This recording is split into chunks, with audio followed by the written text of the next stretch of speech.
It's the radio guy, Mike Prince. Welcome to another episode of the Mike Prince Show here at the Open Mic Broadcast Network. Of course, our daily mission is to bring you news that you can use right here from the studios of Prairie View, Texas. Our social media handle, Instagram, Facebook, and Twitter are all at the Mike Prince Show. The YouTube channel is the Open Mic Broadcast Network. Our 24-hour dial-in message line, 713-570-6736. Website obnradio.com. And without any further delay, we're going to jump right into today's episode. Of course, we're on the eve of the NFL draft. It will be a unique touch to the draft because of all of the corona involvement.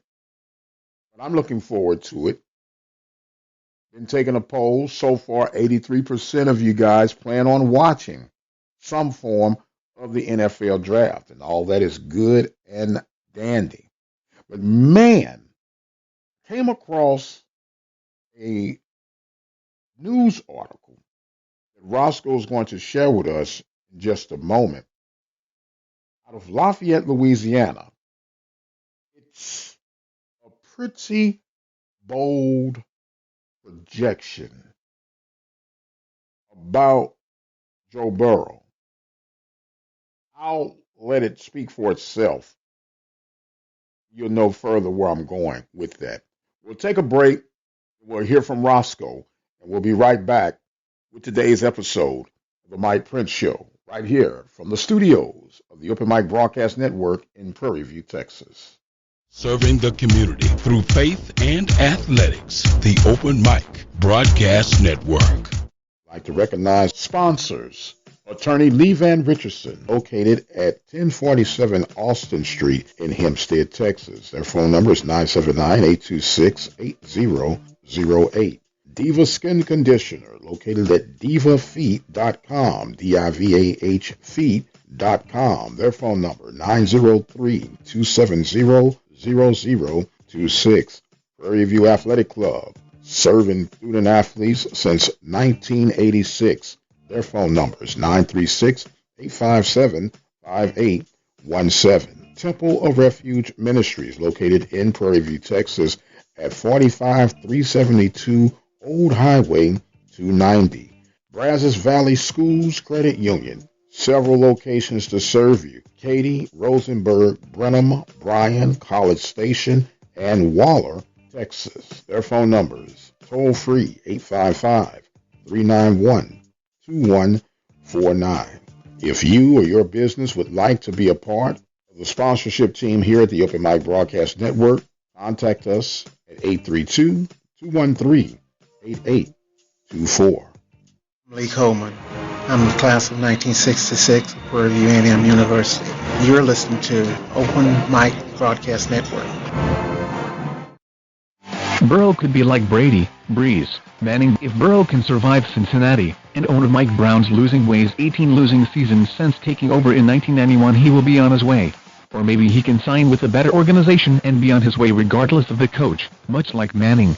Manning is the only quarterback in NFL history to take 4 head coaches to Super Bowls, including 3 for the first time as a head coach, Tony Dungy and Jim Caldwell with the Indianapolis Colts in the 2006 and 2009 seasons, respectively, and Gary Kubiak with the Denver Broncos in the 2015 season.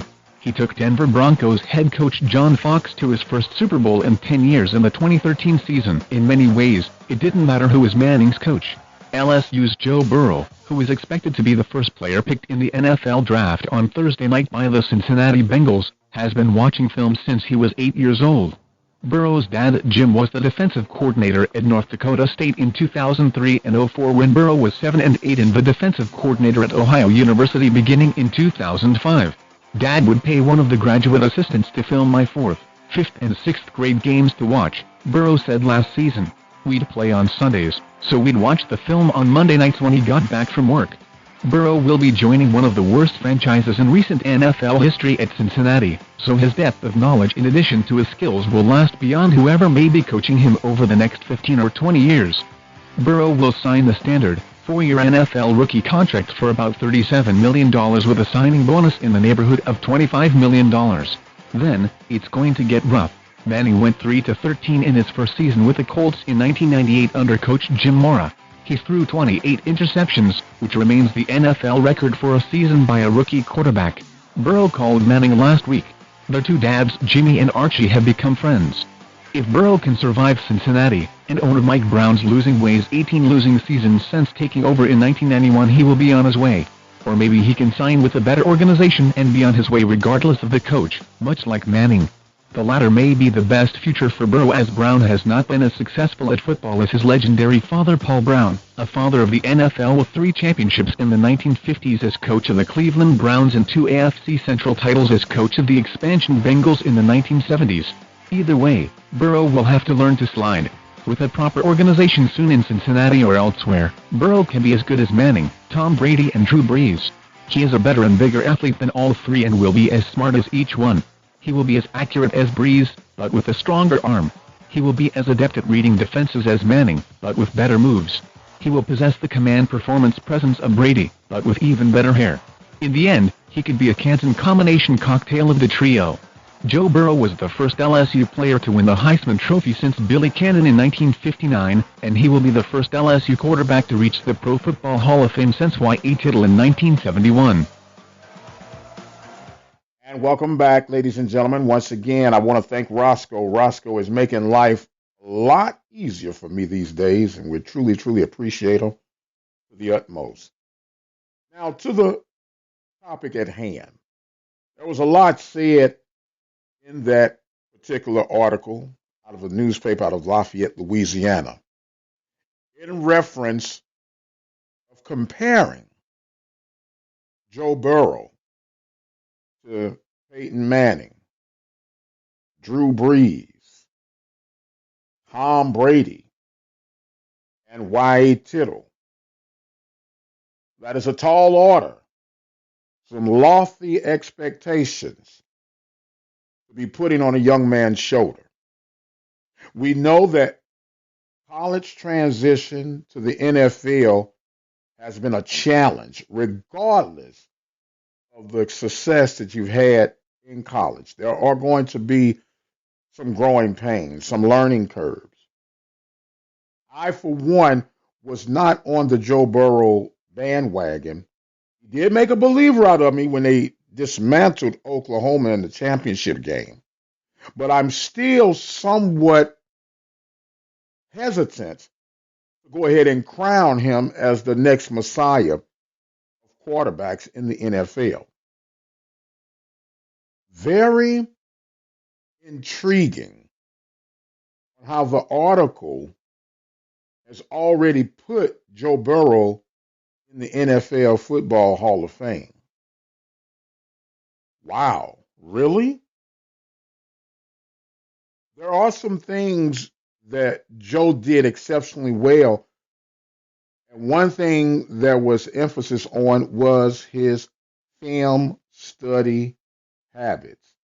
And one thing that I want to emphasize is that Joe Burrow was a master in the film room, but he was also a grad student that was taking online courses, so he had more time to dedicate to break down defenses.